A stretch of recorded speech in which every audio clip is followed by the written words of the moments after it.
او مون خو تل هم داسې شیطان انسانان او شیطان پیریان د هر پیغمبر دښمنان ګرځولي دي چې یو بل ته خوږې خبرې د غولونې او فریب لپاره رسوي. که ستا د رب اراده دا وایي چې هغوی د داسې ونه کړي نو هغوی به هیڅکله داسې نه کول. نو ته هغوی په خپل حال پرېږده چې په دروغو تړلو کې اخته وي. موږ هغوی ته د دې هر څه کولو وخت ځکه ورکوو چې کوم خلک چې په آخرت باندې ایمان نه لري د هغوی زړونه د دې غولونکې ښکلا په لوري مایل وي او هغوی پرې خوښ شي او د هغو ناوړو چارو په کړو لاس پوري کړي چې هغوی کول غواړي. آیا زه له الله نه پرته کوم بل فیصله کوونکی ولټوم په داسې حال کې چې هغه تاسې ته پوره مفصل کتاب لیږلی دی؟ او کوم خلکو ته چې مونږ له تا نه مخکې کتاب ورکړی وو هغوی پوهیږي چې دا کتاب ستا د همغه رب له لوري په حقه نازل شوی دی. نو له دې کبله ته له شک کوونکو څخه مه کېږه. ستا د رب وینا د رښتینولۍ او عدالت په اعتبار بشپړه ده. هیڅوک د هغه د فرمانونو بدلونکی نه دی او هغه د هر څه اوریدونکی او په هر څه پوهیدونکی دی. او ای محمد صلی الله علیه وسلم که ته د هغو خلکو د اکثریت په خولو کار وکړې چې په ځمکه کې میشته دي نو هغوی به تا د الله له لارې نه واړوي. هغوی خو صرف په ګمان روان او د انګیرنو برابرونکي دي. په حقیقت کې ستا رب ډېر ښه پوهیږي چې څوک د هغه له لارې اوښتي دي او څوک په سمه لاره برابر دي. نو که تاسې د الله په آیاتونو ایمان لرئ نو په کوم څاروي باندې چې د حلالولو په وخت کې د الله نوم اخیستل شوی وي د هغه غوښه وخورئ.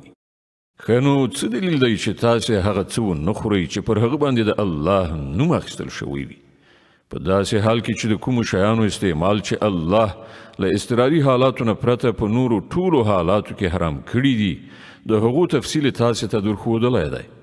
زیاتره خلک داسې دي چې له علم نه پرته صرف د خپلو خواهشاتو په اساس ګمراه کوونکې خبرې کوي.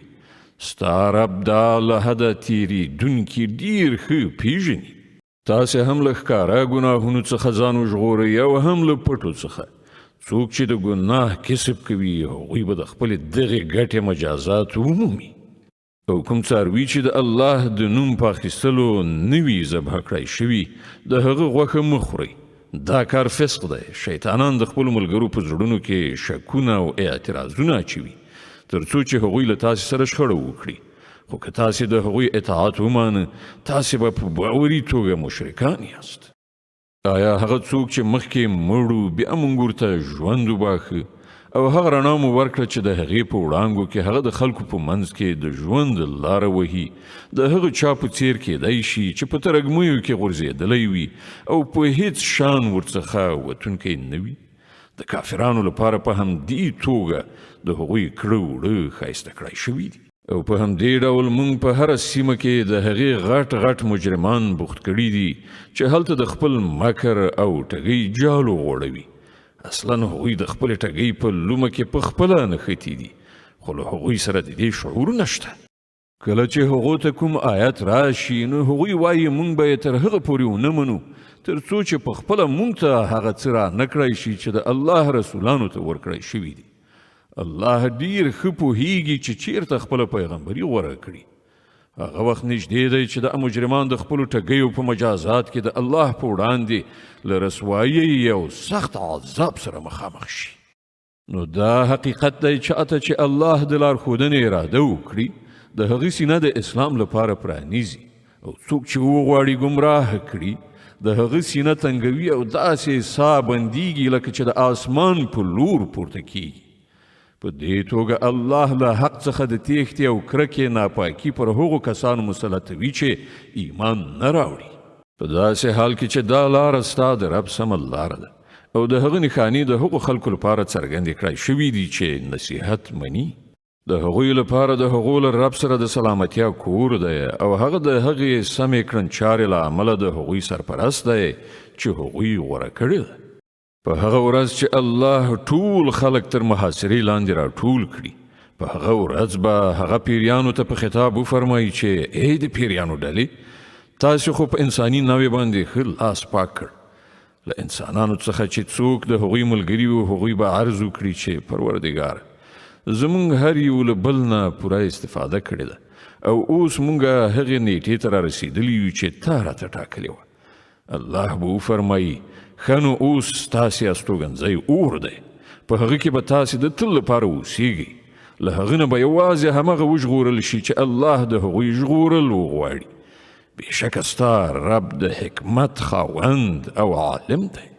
وګوره په دې ډول به مونږ په آخرت کې ظالمان د هغو ګټو له امله چې هغوی په دنیا کې یو له بله سره په ملګري کېدو کولې په خپلو منځو کې سره دوستان وګرځو. په هغه وخت کې به الله له هغو څخه دا پوښتنه هم وکړي چې ای د پیریانو او انسانانو ډلې، آیا تاسې ته په خپله له همدا تاسې څخه هغه پیغمبران نه وو راغلي چې تاسې ته زما آیاتونه اورول او د دې ورځې له سرنوشت نه یې ویرولی؟ هغوی به وایي هو، موږ د ځان پر خلاف په خپله شاهدي وایو. نن د دنیا ژوندانه دا خلک په غولونه کې اچولی دي، خو په هغه وخت کې به هغوی په خپله د ځان پر خلاف شاهدي ووایي چې هغوی کافران. دا شاهدي به له هغو څخه د دې لپاره واخیستله شي چې دا ثابته شي چې ستا رب په ظلم سره د کلیو تباه کوونکی نه و چې کله د هغو استوګن له حقیقت څخه بېخبره وي. د هر چا درجه د هغه د کړو وړو په تناسب ده او ستا رب د خلکو د کړو وړو څخه بېخبره نه دی. ستا رب بې نیازه او د رحمت خاوند دی. که هغه وغواړي نو تاسې به له منځه یوسي او ستاسې په ځای به نور هغه خلک راولي چې چاته د هغه خوښه وي، لکه څنګه چې تاسې د ځینو نورو خلکو له ذوزات څخه راپورته کړي یاست. له تاسې سره چې د کوم شي واده کیږي هغه ارومرو راتلونکی دی او تاسې د خدای د عاجزولو وس نه لرئ، یعنې د خدای تقدیر ته تغییر نشئ ورکولی. ای محمده، ووایه چې ای خلکو، تاسې په خپل ځای عمل کوونکي اوسئ او زه به هم په خپل ځای عمل کوم. ژر به درته څرګنده شي چې د چا عاقبت ښه کیږي.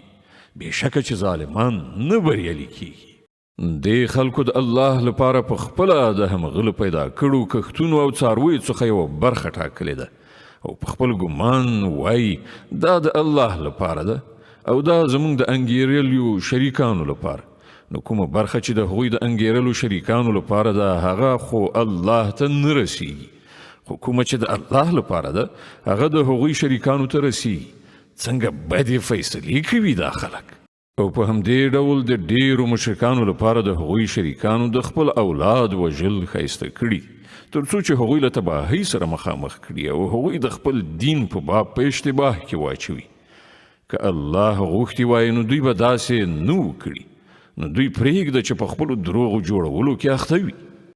وایي دا څاروي او دا کښت ممنوع دي، دا یوازې هغه خلک خوړلی شي چې مونږ یې په هغو باندې خوړلو غواړو، په داسې حال کې چې دا بندیز هغوی له خپله ځانه لګولی دی. بل ځینې څاروي دي چې پر هغو باندې سپرلي کول او پیټی وړل حرام کړی شوي دي، او ځینې څاروي دي چې پر هغو باندې د الله نوم نه اخلي، او دا هر څه هغوی پر الله باندې افترا کړې ده. ژر به الله دوی ته د دې دروغو جوړولو مجازات ورکړي. او وایي څه چې د دې څارویو په ګیډه کې دي دا په ځانګړي ډول زموږ د نارینه‌وو لپاره دي او زموږ پر ښځو باندې حرام دي، خو که مړ وي نو دواړه د هغه په خوړلو کې شریکېدای شي. دا خبرې چې دوی غوټه کړي دي د دې مجازات به الله دوی ته ورکړي. بېشکه هغه حکیم او له ټولو خبرو نه خبر دی. په باوري توګه هغه خلک زیانمن شول چې خپل اولادونه یې د جهالت او ناپوهۍ په اساس ووژل او د الله ورکړې روزي په الله باندې په دروغو تړلو سره حرام وګڼله. په یقیني ډول هغوی ګمراه شول او هیڅکله هغوی له سمې لارې میندونکو څخه نه و.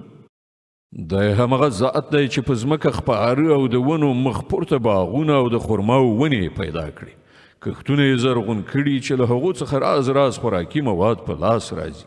د زیتون او د انارو ونې پیدا کړي چې د هغو میوې په رنګ څیرمه او په خوند کې بیلې وي.